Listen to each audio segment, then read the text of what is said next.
Ce jour-là, Olivier reçoit une vidéo de l'agression dont il a été victime 6 mois plus tôt. Dans une poignée de secondes, il va enfin découvrir la vérité sur le jour où il a reçu un violent coup sur le crâne. Jusqu'à présent, l'identité de son agresseur n'avait pas été découverte. Qui est le coupable? Et pourquoi ces images lui sont-elles envoyées seulement aujourd'hui?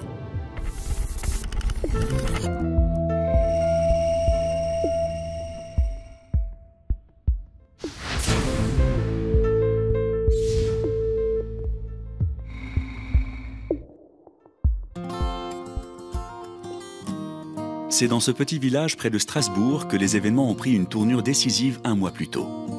Olivier vit ici avec sa femme Catherine et leur fille unique Lola. Depuis qu'il est sorti de l'hôpital, Olivier souffre de troubles de la mémoire immédiate. T'as vu les médecins aujourd'hui? Oui.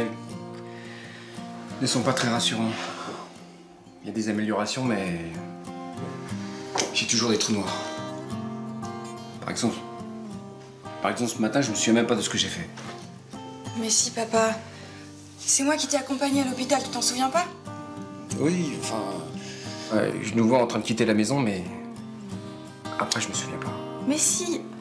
On a pris le bus. C'est pas une vie, là. Écoute, mon chéri. On est là pour toi et on sera toujours là, d'accord? Faut pas que tu perdes espoir. Moi, j'en sais rien. Je vais pas rester toute ma vie à rien foutre. Si seulement j'arrivais à me souvenir de celui qui m'a agressé.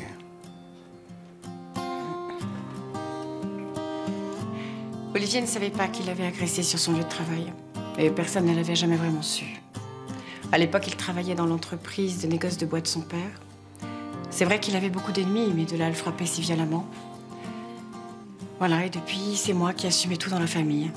Olivier n'était pas en état de retrouver un emploi. J'étais ravagée par le chagrin de le voir si diminué. La vie n'était plus la même. Jusqu'à son agression, Olivier était responsable des ventes dans l'entreprise de son père, Jacques. Un patron réputé dans la région. Jacques espère que son fils pourra un jour reprendre une activité malgré son handicap. Mais t'as qu'à commencer par un emploi à la compta, et puis je te ferai travailler avec un assistant le temps que tu retrouves tes facultés, voilà. J'en sais rien. Et puis je m'en sens pas encore capable. Je vais faire n'importe quoi avec tes factures. Je vais les oublier les unes après les autres. Il faut essayer. Je crois qu'il y a pas mal de gens qui seraient ravis de ne pas me voir reprendre du service, en fait. C'est moi le patron, non? Ok, t'avais commis de graves erreurs. Et j'aurais pu te faire fusiller sur place quand j'ai découvert les libertés que tu prenais dans mon dos. Mais ça, c'est de l'histoire ancienne, non? Tu serais capable de me redonner une chance? Bah, disons que j'ai appris à pardonner. Puis t'as bien assez payé comme ça, non? T'as droit à une deuxième chance. Ouais, je sais pas. Il paraît que j'ai failli mettre sur la paille tes plus gros clients. Ah oui? Oui, ça c'est sûr. Tu sais que je m'en souviens même pas. Ça, tu m'as mis dans le rouge, sérieusement. Hein. Mais t'as changé depuis ton agression. Ta personnalité a changé. J'ai envie de te faire de nouveau confiance, voilà, c'est tout. Il y a 6 mois, juste avant son agression, Olivier s'était mis dans la tête de prendre ma place à la direction de l'entreprise. On était à couteau tiré, c'est le moins qu'on puisse dire. Pour s'imposer, il n'arrêtait pas de tirer la couverture à lui. Il gérait les contrats, il voulait être en contact avec les clients. Bref, il était surchargé de travail, quoi. Alors il a fini par commettre de grosses erreurs dans les livraisons et au risque de ruiner certains de nos clients. Ça a chauffé dans la région. Hein. J'étais sur le point de le licencier. Et puis, juste après son agression, il avait changé. C'est comme une sorte de rédemption. Alors j'ai voulu lui tendre la main. Catherine, elle, n'est pas très enthousiaste à l'idée que son époux réintègre l'entreprise familiale.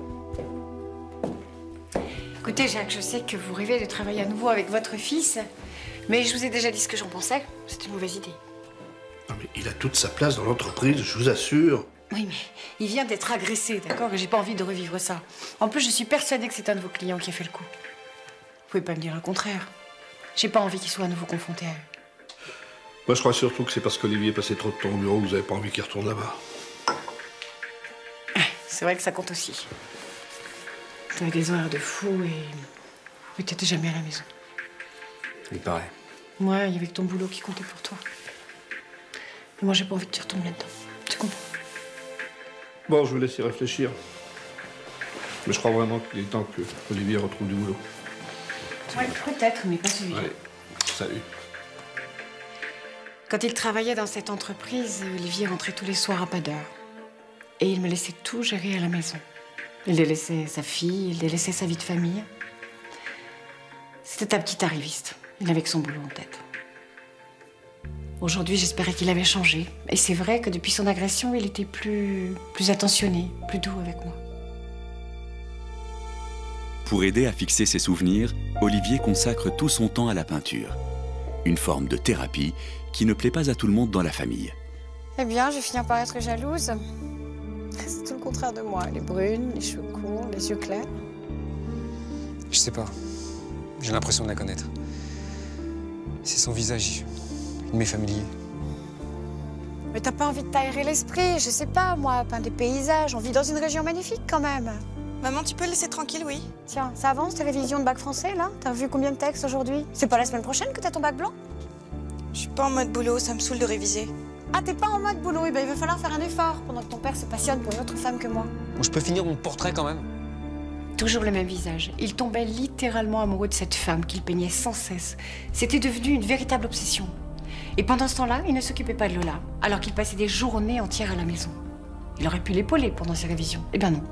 Ça aussi, c'était à moi de m'en occuper. Poussé par sa femme, qui lui reproche de ne pas assez s'occuper de leur fille, Olivier décide d'avoir une conversation avec l'adolescente. Qu'est-ce qui se passe, tu révises pas? J'ai déjà fait toutes mes fiches pour les examens, je vais pas encore les relire. Ouais, c'est ça. Tu travailles plus, Lola. Qu'est-ce qui t'arrive? Toi qui étais si bonne élève depuis le début de l'année. Tu veux que je te montre le dernier film que j'ai fait avec mes copains? Celui qui se passe la nuit dans la forêt? Non, je crois que je vais pas aimer. Et puis ça me plaît pas beaucoup que vous baladiez la nuit dans les bois.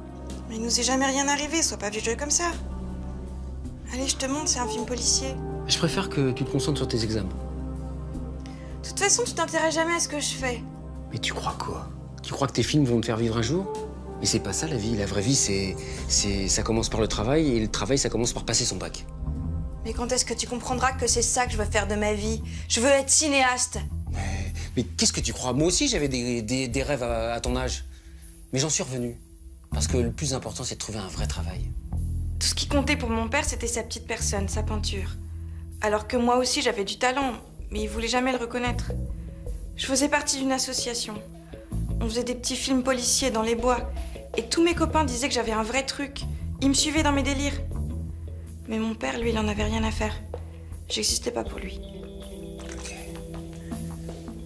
En réalité, Olivier suit de très près le travail de sa fille. En son absence, il regarde régulièrement ses films, dont il trouve l'univers bien trop sombre pour une adolescente.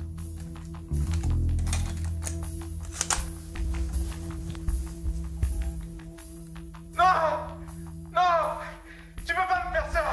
Laisse-moi partir, je t'en supplie! Tu n'avais pas le droit de me quitter comme ça, tu vas payer! Pas de doute, sa fille est perturbée, et ce qu'il voit en ce moment va le pousser à prendre des mesures drastiques. Je te dérange pas, moi? Qu'est-ce que tu fous là? Mais comment tu peux filmer des choses aussi violentes? Tu me fais peur. Papa, parce que je suis une fille, faudrait forcément que je raconte des histoires à l'eau de rose, c'est ça? Mais qu'est-ce qui t'arrive depuis 6 mois? Tu vois ça? Confisqué jusqu'à nouvel ordre. T'as pas le droit! J'ai tous les droits. C'était la guerre. Et c'était pas la première fois qu'il me confisquait ma caméra. Il pouvait pas comme ça me retarder, me piquer mon outil de travail. C'était inacceptable. J'avais une carrière de cinéaste à faire, moi. Depuis toujours, je voulais lui prouver que j'avais du talent, que j'étais douée pour faire du cinéma. Et mon objectif, c'était devenu de lui faire un film qui oublie jamais. Et en fait, ce film, je l'avais déjà dans mes cartons. Quel est le mystérieux film que Lola n'a toujours pas montré à son père? Serait-ce celui de son agression? Sa passion pour le cinéma aurait-elle poussé la jeune fille à mettre en scène la noirceur de son imagination?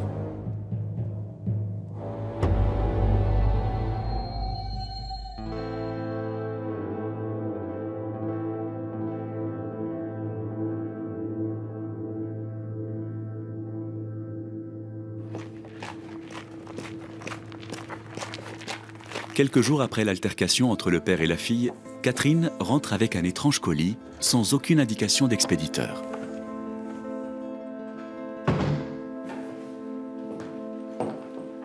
Hey. Regarde, t'as commandé un film? Non, je sais pas ce que c'est.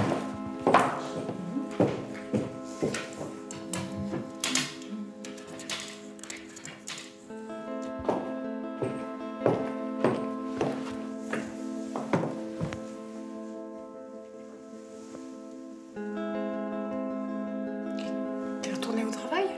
Mais non. C'est pas possible, c'est une drogue pour toi ce boulot. Tu vas nous délaisser encore à nouveau, c'est ça? Mais pas du tout. Je suis pas retourné depuis 6 mois, depuis mon agression. Mais qu'est-ce qui est en train de me filmer? Tu me dis la vérité, Olivier. Mais je suis pas fou. Je suis pas retourné au boulot depuis 6 mois, depuis mon agression. Si j'avais eu des trous de mémoire, je m'en souviendrais. Non, tu me caches quelque chose, c'est pas possible. Mais t'as envie de te faire tuer ou quoi? Il y a tellement de gens qui t'en veulent là-bas. Ils t'ont pas réglé ton compte, t'as envie qu'ils finissent le travail? Mais je n'y suis pas retourné, ok? Tu vas finir par me croire ou quoi? De le voir comme ça, dans sa vie d'avant, ça m'a glacé le sang. C'était quand même dans ce bureau qu'il avait été agressé. Mais là, c'était trop douloureux et ça me rappelait trop de mauvais souvenirs. Alors j'étais prête à croire Olivier, mais son père était arrivé. Olivier en est persuadé. Il n'est jamais retourné au bureau depuis 6 mois, mais une visite inattendue de son père va faire vaciller toutes ses certitudes. C'est quoi ça? Hein? Je m'absente une semaine de l'entreprise, t'en profites pour signer des papiers dans mon dos? J'ai jamais rien signé, moi. Je n'ai rien signé, Olivier Meyer, c'est pas ta signature, peut-être? Un bon de commande qui date d'hier pour 10 tonnes de chaînes massives. Mais t'es complètement fêlé de prendre des décisions pareilles sans m'en parler. De toute façon, t'as pas le droit de signer ce genre de document. Mais j'ai jamais rien signé. C'est de la folie, j'ai pas mis les pieds là-bas depuis 6 mois. Ouais. Bon, en fait, t'es retourné travailler sans me le dire, c'est ça? C'est n'importe quoi ce bon de commande, hein. On n'a pas 10 tonnes en stock. C'est encore un contrat qu'on va pas pouvoir honorer, c'est tout, voilà. Mais qu'est-ce que tu cherches là? Tu veux couler la boîte, c'est ça? J'y comprends rien, moi. Ouais, elle a bon dos ton amnésie, hein. Catherine propose alors à son beau-père de voir le mystérieux film, reçu par la poste.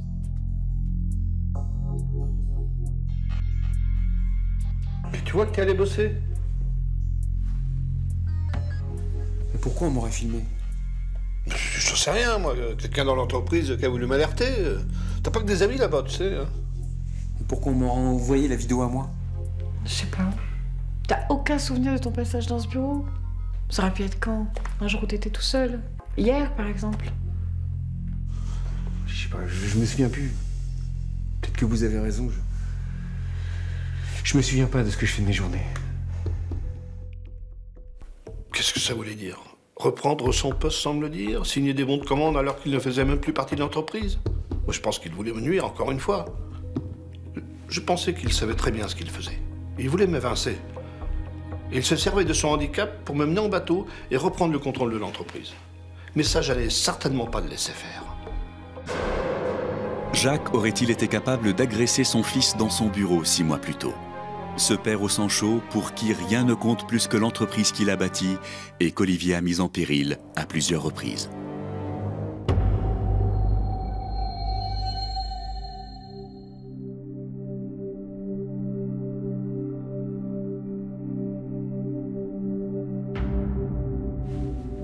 Olivier est décidé à réagir. Il doit tirer cette affaire au clair. Alors, pour être certain de ce qu'il fait de ses journées, il va demander de l'aide à sa fille Lola. Papa, qu'est-ce qui t'arrive? Tu vas à un mariage?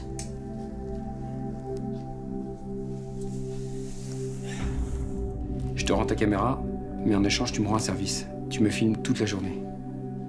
En train de peindre? Non. Je vais aller au travail aujourd'hui, puisqu'apparemment j'y vais tous les jours, mais je m'en souviens pas. Il faut que tu filmes tous mes faits et gestes. Cool. Je vais enfin pouvoir faire un film avec toi. C'est pas un jeu, Lola. J'ai vraiment besoin de toi. Une mission. C'était mieux que dans un film. J'avais une mission confiée par mon père. L'aider à retrouver la mémoire. Là, c'est sûr, j'allais tout faire pour l'aider. On partageait si peu de choses d'habitude. Là, au moins, on était complices. Olivier espère que cette sortie agira comme un électrochoc. et qu'il retrouvera enfin le souvenir de ses journées en retournant sur ses pas. Ça fait 6 mois que j'y suis pas allé. Je me souviens même pas du chemin. Mais si papa fait un effort, t'as un bus à prendre pas très loin d'ici, je suis sûre que tu peux y arriver. Je suis complètement perdu. J'ai aucun souvenir du chemin à prendre. Il paraît que j'y suis allé cette semaine. D'accord. En fait, depuis qu'on est parti de la maison, on n'est pas du tout dans la bonne direction. L'entreprise de grand-père, elle est de l'autre côté. Bah, tu vois, j'y suis pas allé depuis 6 mois. C'est moi qui avais raison. T'es sûr que tu vas pas continuer un tout petit peu? Non, je préfère qu'on rentre à la maison. Je suis désolée, papa. J'aurais vraiment voulu pouvoir t'aider. Ça va, ma chérie. Est-ce que je peux garder la caméra? Puisque tu veux faire du cinéma, faut bien que je me fasse une raison. Tu crois pas? T'es sûr? Mais promets-moi une chose. À la sortie de ton prochain film, eh bien, je vais être assis juste à côté de toi. C'était comme une révélation pour moi. Mon père acceptait enfin de me faire confiance. Il prenait au sérieux mon travail, il m'acceptait tel que j'étais. Là, c'est sûr, j'allais tout faire pour l'aider. Retrouver ses souvenirs, sa mémoire, qu'il réalise enfin la vérité. Je me sentais prête. La situation avait trop duré.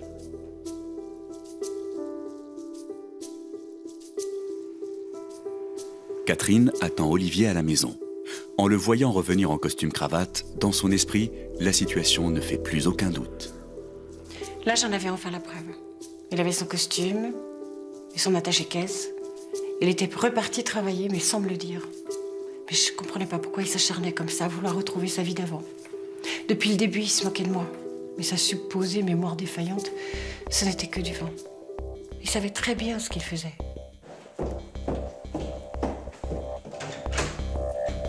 Stop, Lola, tu me donnes ta caméra et tu me montes dans ta chambre, s'il te plaît, il faut que je parle avec ton père, merci. Mais maman, papa, bien sûr, me dire... Moi, je ne veux rien entendre, d'accord? T'as pas autre chose à faire que filmer ton père dans la rue? Tes notes sont chutées, t'as un bac à préparer. Et puis, je vais parler à ton prof de gym, là, celui qui va t'aider à trouver des subventions pour tes films. C'est terminé, le cinéma. Tu as un bac à préparer, tu files. C'est dégueulasse! Monte dans ta chambre. Je te déteste! Elle allait briser tous mes rêves. Juste au moment où mon père était enfin de mon côté. Mais elle avait pas le droit. Elle était tellement dure, je m'étais tellement investie dans ses films. C'est à ce moment-là que les choses ont vraiment basculé. Après avoir reporté sa colère sur sa fille, Catherine compte bien s'expliquer avec son époux. Et là, tu te souviens de rien, c'est ça? C'était problème d'amnésie? Mais pas du tout. J'ai essayé de retrouver le chemin jusqu'à l'usine de mon père et je me suis complètement perdu. Olivier, tu te moques de moi, mais c'est pas possible. Tu mènes une double vie depuis toujours et tu t'es bien gardé de me le Je dire. t'assure que non. Je ne travaille plus là-bas. La preuve, c'est que je ne sais même plus y aller. Mais qu'est-ce qu'il y a? T'as quelqu'un, c'est ça? T'as une maîtresse là-bas? Tu délires complètement. Mais quoi? Attends. Ah, c'est cette fille que tu vois en secret? Elle travaille avec toi, c'est ça? Mais de qui tu parles? Mais tu peux me faire confiance? Oh, ça va, ça j'ai déjà entendu. Écoute, tu sais quoi, Olivier? Tu n'as plus de problème de mémoire. Tout ça, c'est du bluff. C'est un truc que tu continues à utiliser pour planquer ta double vie que tu mènes derrière mon dos. Le portrait de cette femme, ces mystérieuses disparitions, ça ne faisait plus aucun doute. Olivier me menait en bateau et il menait une double vie. Il utilisait son handicap pour tout justifier. C'était si facile. Il était enfin temps de se dire toute la vérité. Et comment ça se fait que tu arrives à peindre sur notre toit, dans notre maison, le tableau de cette fille? Comme ça, je trouve ça indécent. Je ne connais pas cette fille. Tu la connais pas, mais bien sûr que si, tu la connais. Et puisque tu veux pas me dire qui c'est, ben moi je vais te le dire. C'est Zoé. Zoé, ton assistante. Tu étais raide dingue d'elle avant ton agression. Seulement voilà, elle voulait pas de toi. Tu vois, c'est bête. Et toi, t'as voulu me quitter pour une fille qui te regardait même pas. Mais qu'est-ce que tu racontes? Tu dis n'importe quoi. Tu moques pas de moi, Olivier. Et toi, tu continues à vouloir la séduire. C'est pour ça que tu vas tous les jours au bureau. Mais regarde-toi, je crois qu'on n'a plus rien à faire ensemble. Je vais m'en aller. J'ai besoin de me retrouver et d'être seule. Allez, salut. Tu peux pas me faire ça. À l'époque, il était prêt à me quitter pour suivre cette Zoé, une assistante de direction qui lui avait tourné la tête. Ils avaient eu une petite aventure ensemble et puis elle l'avait quitté. Après son agression à l'hôpital, elle n'était même pas venue le voir. Et c'était pour une femme comme ça que mon époux voulait me quitter. Ça, je l'ai pas supporté. Alors, après qu'il retourne au travail et qu'il risque de la voir à nouveau, pour moi, c'était inacceptable. Dans 3 jours, Olivier va enfin découvrir l'agresseur qui lui a fait perdre la mémoire il y a 6 mois. Sa femme, jalouse de l'aventure qu'il avait eue avec son assistante, aurait-elle voulu lui faire payer son infidélité ?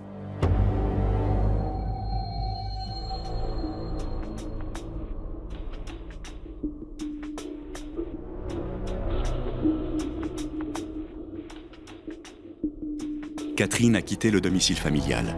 Dans ce moment difficile, Olivier aimerait pouvoir se reposer sur son père, mais ce dernier n'est pas d'humeur à l'épauler. Il vient d'apprendre une très mauvaise nouvelle. Tu te rends compte de ce que t'as fait, hein? On a perdu un gros contrat par ta faute. Mais comment ça? Mais comment ça, le bon de commande que t'as signé l'autre jour, là, pour 10 tonnes de bois, évidemment, on n'a pas pu l'honorer, évidemment! Hein?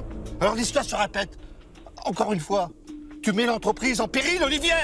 Je te jure que j'ai jamais signé, c'est bon! Pourquoi j'aurais fait n'importe quoi? Mais parce que tu recommences toujours les mêmes conneries, les mêmes erreurs qu'il y a 6 mois. C'est toujours la même chose.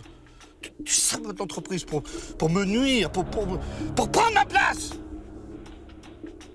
Moi qui voulais te donner une nouvelle chance. Tiens! Depuis son agression, je pensais qu'il avait changé. Mais en fait, il me manipulait comme à son habitude, quoi. Le lendemain matin, Olivier recevra un nouveau DVD qui montrera cette fois l'intégralité de son agression. Qui lui a envoyé cette vidéo? Est-ce pour son bien ou au contraire pour lui nuire? Après 6 mois d'interrogation, quel visage va-t-il découvrir dans le rôle de son bourreau? Se pourrait-il que cet acte d'une extrême violence ait été perpétré par un membre de sa propre famille?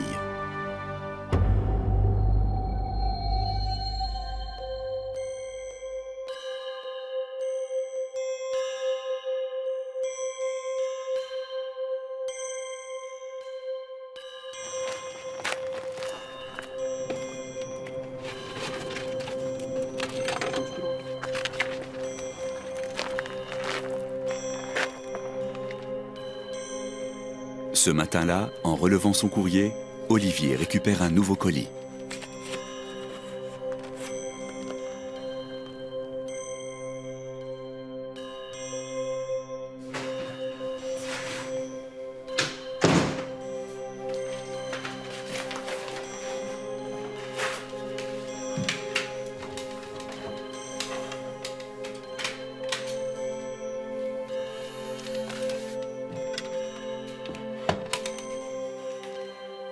À nouveau, Olivier visionne le DVD. C'est toujours lui au bureau. Mais cette fois-ci, le film ne va pas s'arrêter au bout de quelques secondes. Olivier va découvrir l'identité de son agresseur. Pas tout.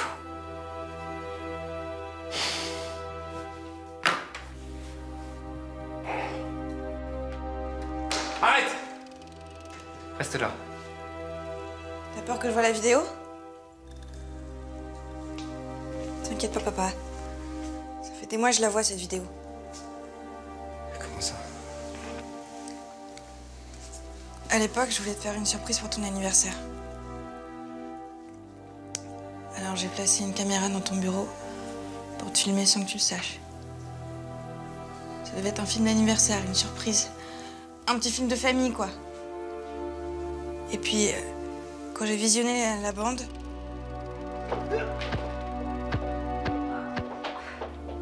Moi, que ces images me hantent, papa.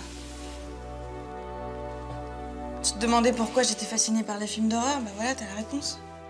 Je voulais pas qu'elle s'en prenne de nouveau à lui, je voulais le protéger. Je savais pas quoi faire de cette vidéo. Je l'avais cachée jusque-là, puis j'ai paniqué. Je me réveillais tous les matins en me demandant si c'était pas qu'un horrible cauchemar. Mais j'avais peur pour mon père. Mon fils s'est enfin bougé pour trouver un emploi. Il s'est fait embaucher comme ébéniste en ville. Et il a retrouvé le goût du travail. Sa mémoire s'améliore même de semaine en semaine. Et je n'ai jamais su pourquoi il allait aussi bien d'un coup, comme ça. C'est un vrai miracle. Immédiatement après avoir vu les images, Olivier a demandé le divorce. Catherine lui a finalement avoué qu'elle avait falsifié sa signature sur les bons de commande pour s'assurer qu'il ne retourne jamais dans l'entreprise de son père. Malgré tout, pour préserver sa fille, il a décidé de ne pas dénoncer Catherine à la police et de ne rien révéler à Jacques. Cette vidéo a eu l'effet d'un électrochoc. Ses troubles de la mémoire se sont dissipés peu à peu. Il vit aujourd'hui avec sa fille Lola, qui après avoir réussi son bac, s'est dirigée vers une terminale option cinéma.